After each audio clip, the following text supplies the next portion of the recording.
bebe chéri. Mifandeva message, mifandeva EP. Dia reka chika mamutu arek. Partenero fixa achikarwe. Na babandeki mamefa gagagaga. Wea chika untima savazan. Nefa chika pinamanga. Sachi piavanga. Kiandawa tawe mudi miarake. Miarake.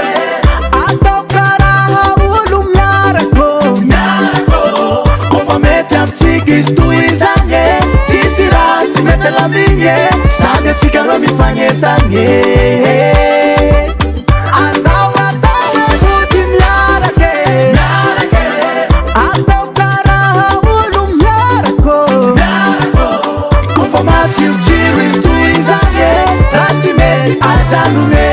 Demi pudi meherami Zanmu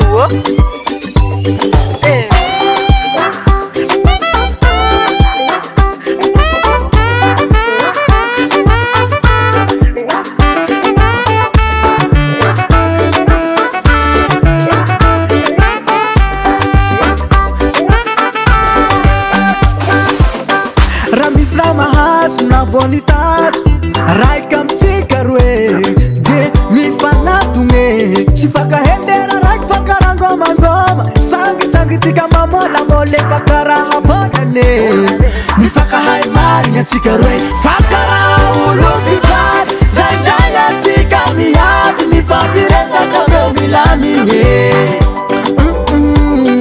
Na ulu jabe bagagagaga Achikaro simazavazane Pachika pinamange Sadi chikama Kiandawa tawe mudi miarake Miarake Atokara haulu miarako Miarako Kofamete amchigis tuizange Tisirati mete la minye Sade chikaro mifanye tange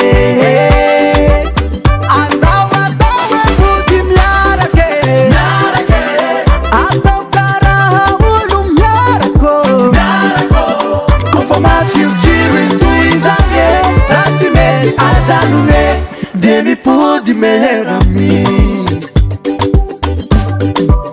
Hey! Big respect, monsieur le manager. J'y comprends bien.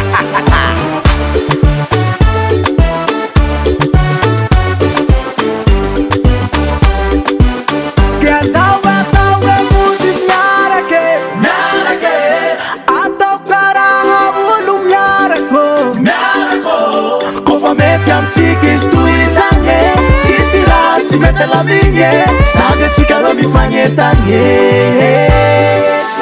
Andawa tawe mudi miarake Miarake Atokara haulu miarako Miarako Kofamate ujiris tuizange Ratime ajanume Demi pudi meherami Wonderclass.